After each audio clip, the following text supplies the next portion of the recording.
உங்கள் வாழ்க்கையில இந்த இயேசு எனக்கு வேண்டும் என்று சொல்லுகிறவர்கள் இருக்கிற இடத்துல நீங்கள் தயவுசெய்து எழுந்து நில்லுங்கள். உங்களுக்காக இப்பொழுது நாங்கள் ஜெபித்து உங்களை ஆண்டுடைய கருத்துல ஒப்புக் கொடுப்போம். அவர்கள் சொல்லுகிறது உண்மையானால் எங்கள் வாழ்வில் ஒரு மறுவாழ்வு தாரும், ஒரு மாற்றத்தை தாரும். எங்களுடைய நிராசைகள் நீங்கட்டும், எங்களுடைய கஷ்டங்கள் நீங்கட்டும், எங்களுக்கு ஒரு நித்திய சமாதானத்தை சந்தோஷத்தை தாரும் என்று சொல்லி நீங்கள்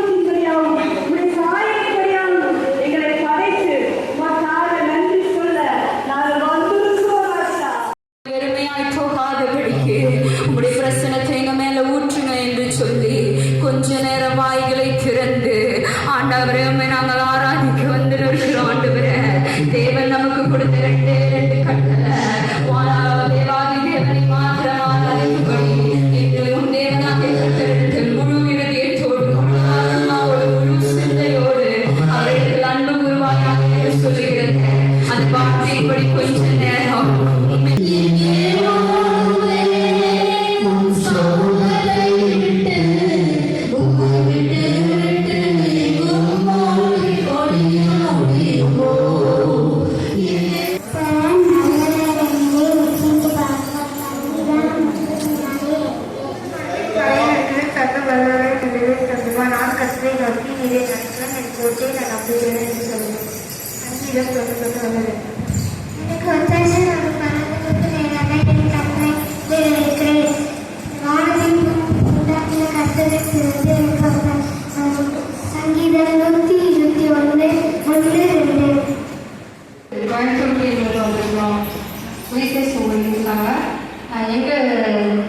தமிழ்நாட்டில் வந்து 12 குழு இருக்கிறோம்.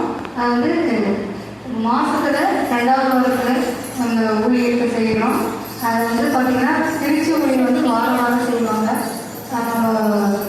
கோயம்புத்தூர் டீம் வந்து பார்த்திங்கன்னா மாதத்தில் 2வது வாரத்தில் இந்த ஊழியர்கள் செய்கிறாங்க. இந்த ஊழியத்தை செய்கிறது எல்லாருமே பார்த்திங்கன்னா நாங்கள் ஒரே தமிழ் மக்கள் கிடையாது, வேறு வேறு ஊர்லேருந்து வேறு வேறு சபையிலேருந்து வந்திருக்கிறோம். அதே போல் பார்த்திங்கன்னா எல்லோரும் வேலைக்கு போகிறவங்க இருப்பாங்க, குழந்தை வச்சுட்டு இருக்கவங்க, அப்புறம் வந்து நிறைய பேர் பார்த்திங்கன்னா உடம்பு முடியலன்னா கூட இந்த ஊழியத்தை வந்து நாங்கள் விடாமல் செய்கிறோம். ஏன்னா இது நம்மளோட கடமை, இது நம்ம ஆண்டுகள் கொடுத்த கட்டளை கூட. இல்லைன்னா அவரோட ஆசீர்வாதத்தை நீங்கள் பார்ப்பீங்க. கர்த்தருடைய பரிசுத்த நாமத்துக்கு ஸ்தோத்திரம். தேசிய நற்செய்தி பணி மூலமாக நாங்கள் ஊழியம் செய்துருக்கோம். இந்த ஊழியத்தின் நோக்கங்கள் என்னன்னா, தமிழ்நாட்டில் தேசிய அளவில் நற்செய்தியை அறிந்து கொண்டு தேவ ராஜ்யத்தை கட்ட வேண்டுங்கிறது தான் இந்த ஊழியத்தினுடைய நோக்கம். தேசிய நற்செய்தி பணியும் நோக்கமாக இருக்குது.